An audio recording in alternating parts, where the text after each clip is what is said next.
terus juga di apa namanya tuang ikan, kerbau, khawatir rusak, jadi diganti ke kertas.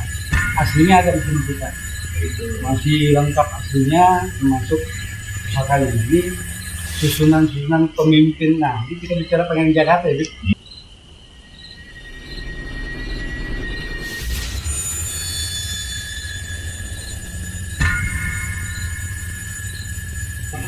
Ada panglima perang, putar-putar pernah ganti kayasa. Nah, kalau Raja Jakarta itu Pangeran Ratu Jakarta. Ini ada susunan semua. Kalau ini 1528 setelah Patah Hilang merebut kembali Sunda Kelapa dari Portugis, beliau mengikrarkan 1528 nama Sunda Kelapa menjadi nama Tapanulina sesuai isyarat dari Allah tuh apa ini apa ahli ini. Jadi tahun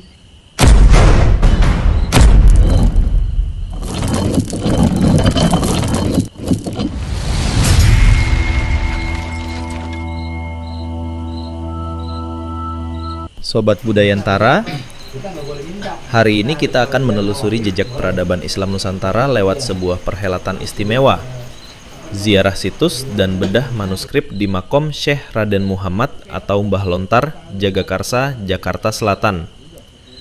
Suasana penuh hikmat terasa sejak awal, ketika jamaah Majelis Ta'lim Syababun berkumpul dalam nuansa spiritual dan napak tilas sejarah. Ziarah ini dipimpin langsung oleh Pangeran Abi, Ratu Bagus Haji Abi Munawir Al-Madani Mertakusumah, Pangeran Ratu Jayakarta IX, didampingi Haji Abdul Rokib Kiman, penjaga warisan budaya Mbah Lontar. Susana di makam Mbah Lontar terasa hikmat, diiringi doa-doa Pangeran Abi memimpin tahlil. Setelah bacaan doa, Pangeran Abi mengecek silsilah Mbah Lontar yang berada di makam. Setelah ziarah, acara berlanjut dengan bedah kitab klasik Al-Fatawi yang mengupas nilai fikih dan spiritualitas ulama terdahulu. Tidak hanya itu, penelusuran manuskrip kuno juga dilakukan, mencocokkan sanad keilmuan Mbah Lontar dengan silsilah leluhur Jayakarta. Diskusi ini mengingatkan kita bahwa Islam Nusantara telah memiliki akar yang kuat dan jaringan keilmuan yang luas, bahkan jauh sebelum masa kolonialisme. Jadi Pangeran Jayakarta itu ada panglima perang, putar-putar pernah ganti kayasa. Nah, kalau Raja Jakarta itu Pangeran Ratu Jakarta. Ini susunan semua. Kalau ini 1528 setelah Patah Hilang merebut kembali Sunda Kelapa dari Portugis, beliau mengikrarkan 1528 nama Sunda Kelapa menjadi nama Tapanulina sesuai isyarat dari Allah tuh apa ini apa ahli.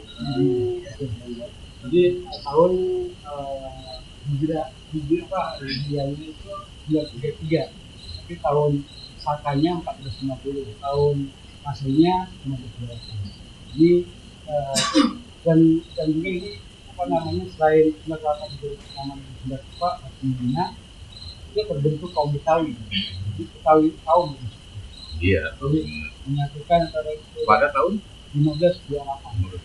Karena kan setelah 1 Syawal 1528 kata Islam Isyarah kita membaca apa tadi, sekaligus itu diumumkan tuh nama Sunda Kelapa Tapanulina dan kaum yang suku yang ada di Sunda Kelapa pada itu dari Demak, Cirebon, terus dari Pasai, juga dari Pajajaran, kaum Betawi.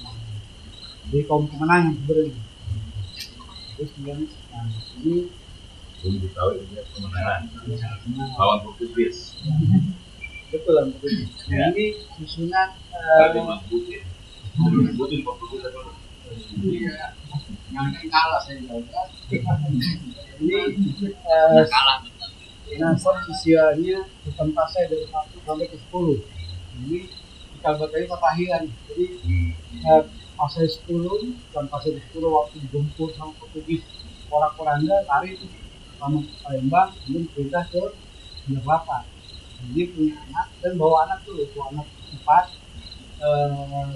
Sultan Nabi, terus yang pintu tadi itu yang sahabat, terus dilahkan sama Khalifah Tibakia. Khalifah Tibakia itu menikah dengan Raja Sunda Kelapa yang kelima.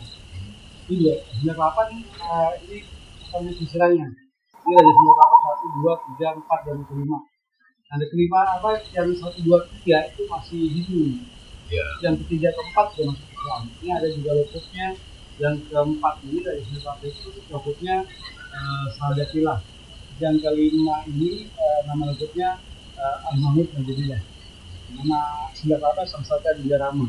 Jadi menikah sama Sarifah Siti Badiyah di Pasai. Dia lahirnya Fatahillah, Ketua Ibu Susana dan Mas Sundasari. Gitu.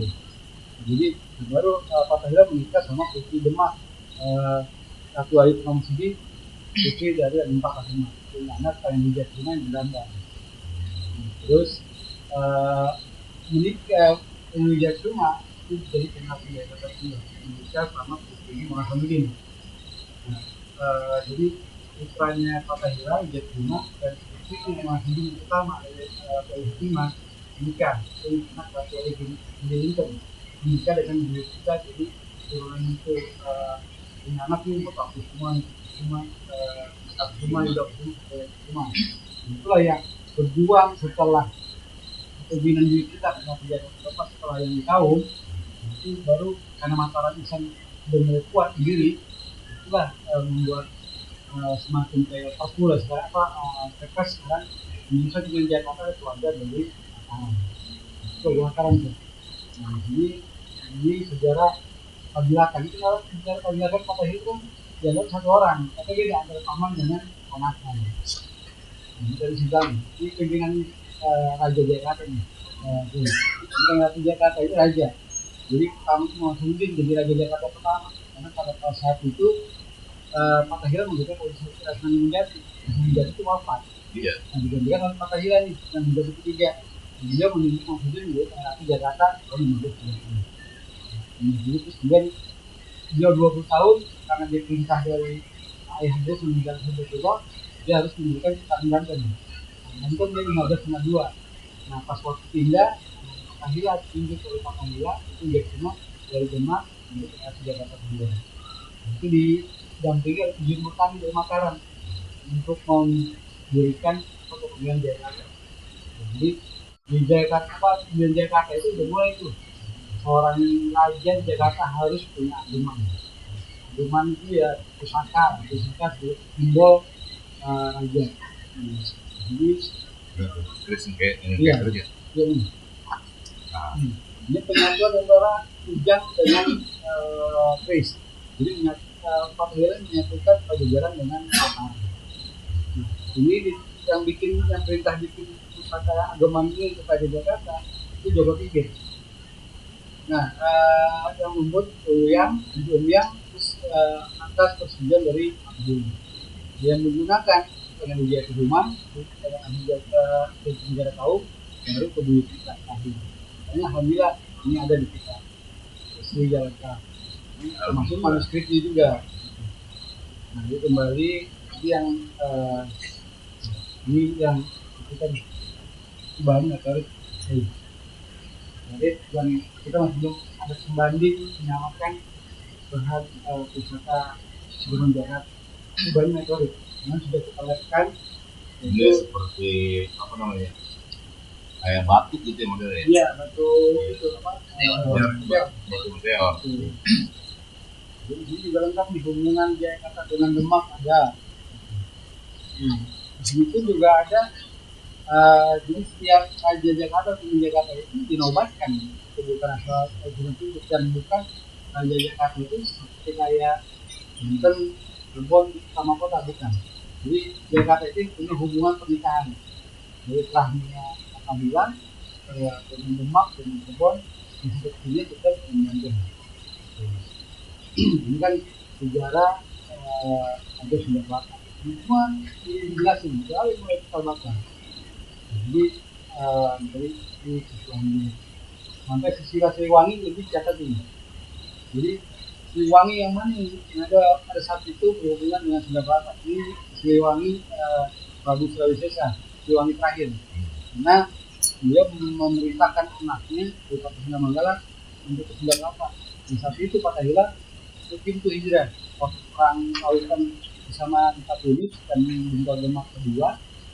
Karena Pak Tulis wafat, beliau nggak boleh punya apa tuh. Beliau malah hijrah ke Baghdad, Mesir, dan Mesir berkali 5 tahun. Belajar ilmu agama tuh, yang dipelajari Nahdlatul Ulama. Ini tercatat tuh. Itu kemudian, nah posisi sudah apa pas itu? Sebagai ayahnya dengan wafat dan juga adiknya. Kecuali di sisi anak dengan perempuan. Itu sementara setelah tadi 1527 direbut oleh Fatahillah. Jadi pas pulang dari belajar di Mekah, di Indonesia, dia tidak tinggal lama dulu, Demak dulu. Demak diangkat sebagai imam besar Demak dan menjadi panglima laskar tinggi. Dia juga mengajarkan di Islam Pada tahun 1522. Nah, dia disiapkan kapal-kapal, pasukan. Dulu pasukan itu namanya pasukan Fatahillah ini Atawi. Pasukan Atawi ini ada jadi Atawi kan kemenangan. Jadi kemenangan itu jadi ini. Nah setelah siap kapal, pasukan, akhirnya kemudian berangkat, beliau disarankan oleh Sultan Trenggono untuk menikah. Ini ada dialog juga, jadi Fatahillah akhirnya dinikahkan oleh Trenggono, anak dari Raden Patah. Kemudian sebelum berkata, beliau salam dulu ke Anissari Gatura Jati untuk minta restu untuk menjemput Portugis apa. Akhirnya disertakanlah Monas Budi dan keluarga Kuningan jadi Kuningan. Itu yang jadi nanti cerita tentang wilayah-wilayah. Nah, tahun Jumbo 15 tadi 15 dan 4 baru pada saat itu saya terus sudah tidak ada. Nah, Alhamdulillah diangkat menjadi menjadi yang ketiga. Pas itu harus menjadi pas sudah tua sih belum putra-putra ini belum pada mapan, belum pada dewasa, belum siap. Jadi Alhamdulillah pendidikan. Beliau juga mantunya Sunan Jati. Mantunya Sunan Jati, beliau punya anak Pangeran Pasarean. Beliau juga menikah dengan putranya Sunan Kalijaga. Jadi namanya Pangeran Muhammad Arifin. Itu itu nih beliau. Itu makanya tadi yang makanya tadi bilang lebih tua beliau terima sendiri benar. Tapi setelah lebih ini dari Pak juga. Jadi Fatahillah ini menikahi 3 putri. Bangga. Ini juga catat peta Indonesia masih utuh, belum dari Kalimantan tapi masih Borneo, terus Jawa dan Sumatera juga masih menyatu. Ini 1933 sudah digambar dan dari awalnya. Ini setelah yang 19 sekian itu kan karena Gunung Krakatau itu mulai memisahkan, jadi masih dasarnya. Nah, jadi ini juga di sisa ini di semua siswa tentang Fatahillah dari kecil. Nah, Fatahillah itu juga tadi yang punya rukuk atau nama koyokan banyak. Dari kecil sudah diberikan nama ini Hasan Doibang, itu gerbang dari kecil. Terus kemudian setelah dewasa menjadi Fatahillah dan kepala tehan. Terus juga beliau setelah mukim tadi dari Makkah, beliau adalah mendapat gelar pertama haji di Nusantara itu Fatahillah. Jadi setelah mukim itu sudah bergelar haji namanya Ahmad Fatahillah. Fatahillah itu bukan Raden tapi Haji Fatahillah. Jadi gelar haji pertama. Terus nama Islamnya nama Islam ini Tahfarullah. Jadi itu Fatahillah. Ya, artinya dia namanya kan itu satu. Jadi yang benar maka namanya orang-orang Jakarta itu dengan Pak Jakarta itu namanya masih banyak. Gitu.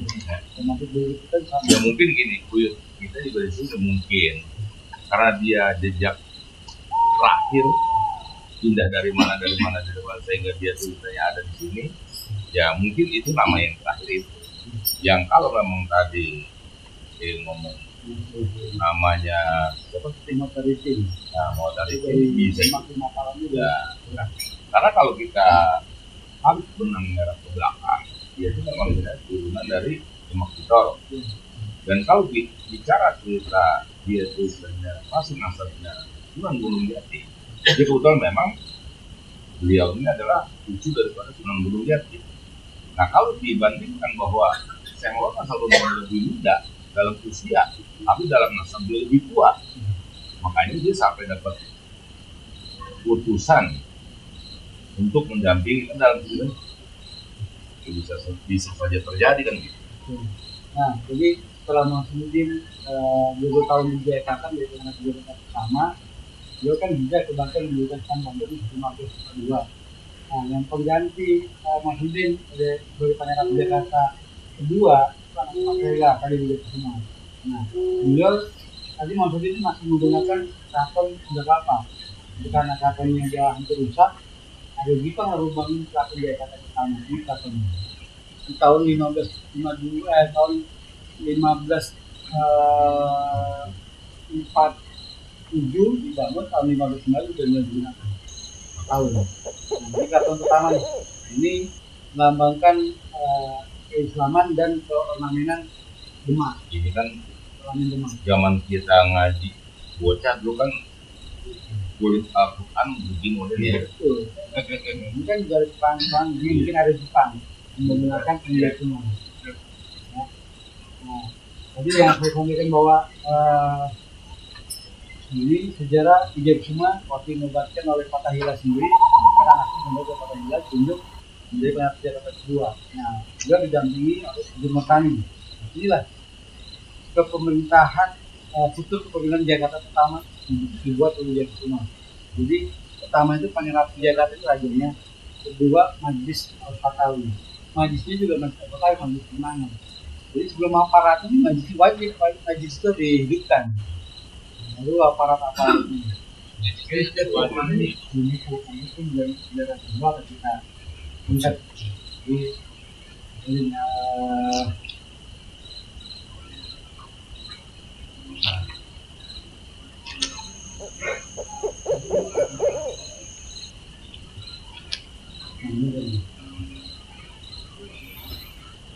Ratu Mas Nyawa menikah dengan Adipati Muhammad Arifin. Saya panggilkan Adipati Muhammad Arifin. Arifin ini tadi kan saya juga lagi merekai nih. Iya. Atau mungkin lebih ke ibunya sih yang normal. Nah, jadi ibunya Muhammad Arifin ini populer karena dilihat begitu loh. Iya. Nah, kalau itu kan cucu dari Rasulullah. Itu. Nah, kalau Mas Arifin anak. Makanya itu. Kalau tuaan Mas Arifin, tapi setelahnya tuaan Mas Arifin. Ya. Gitu. Kan bapaknya wafat. Gitu. Tapi ibunya jadi Rasulullah. Sudah. Iya kan sudah. ibunya. Iya, ibunya. Jadi dia nih cucu dari Rasulullah. Iya. Makanya yang saya bilang kalau secara umur tuaan Muhammad. Iya. Benar. Kalau secara setelah maksudnya ini kan maksudnya anak. Iya. Jadi ponakan tua. Jadi ponakan usia lebih tua. Lebih tua. Lebih tua dikit dah. Umur lah. Gitu Iya. kan. Jadi memang ini nah. Kita oke ya. Nanti kita akan lihat kayak gitu lah. Itu bicara penyebab. Ini ya. Saya penyebab. Jadi waktu beliau membantu peperangannya Ponorogo,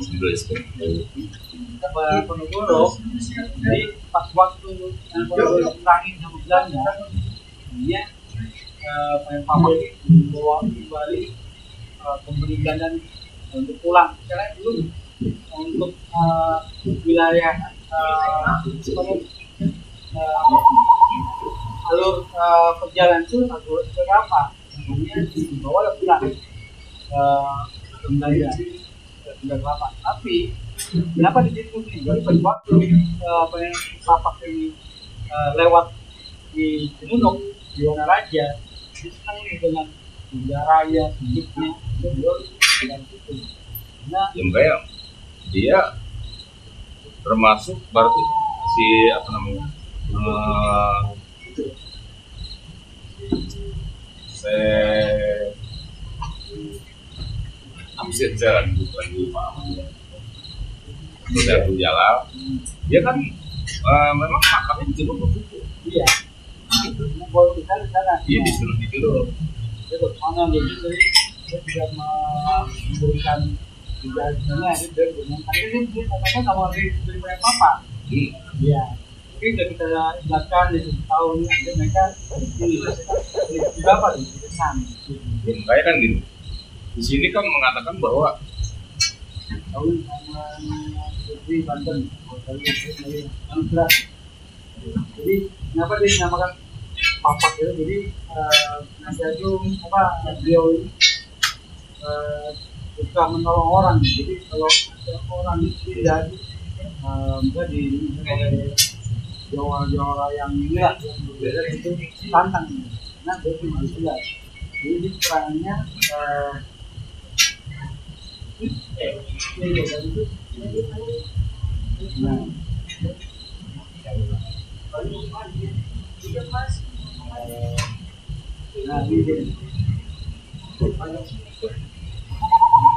jadi paling papak ini nggak kapak di Mande. Awalnya itu cuma di Kebumen gitu kan. Nah, akhirnya dia menciptakan silat pertama itu silat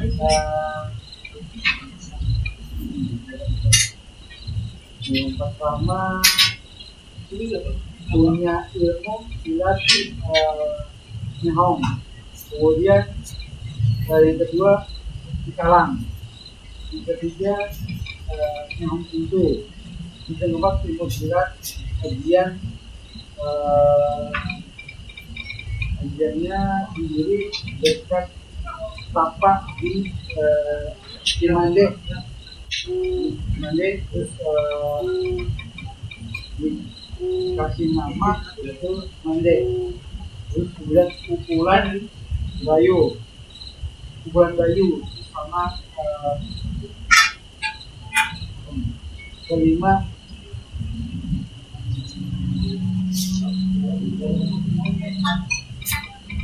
kalau usulnya ini ada 5 lagi tuh. Jadi ada 5 permainan itu baik itu semanggi ini salah satu warisan beliau. Jadi memang beliau ini yang harus silat.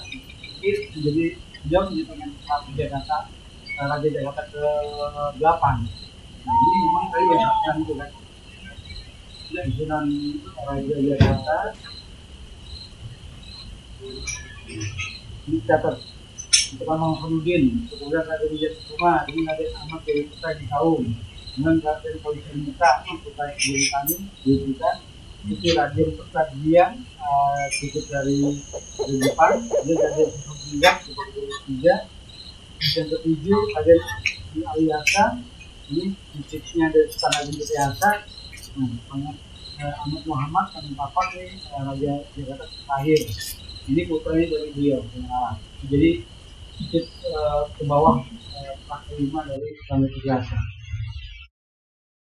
Seperti yang disampaikan Pangeran Abi, ziarah ini bukan hanya mengenang, tapi membangkitkan kesadaran akan identitas dan peradaban Islam di tanah air kita. Kegiatan ini menjadi bukti bahwa makom para wali dan ulama bukan sekadar situs sejarah, tetapi juga penjaga ingatan kolektif umat tentang spiritualitas, perjuangan, dan jati diri bangsa. Sobat Budayantara, yuk menjadi agen-agen budaya untuk memperkuat literasi budaya. Sumbangsi Anda di kolom komentar, like, share, dan subscribe membuat kita semakin optimis untuk maju ke depan lebih baik lagi.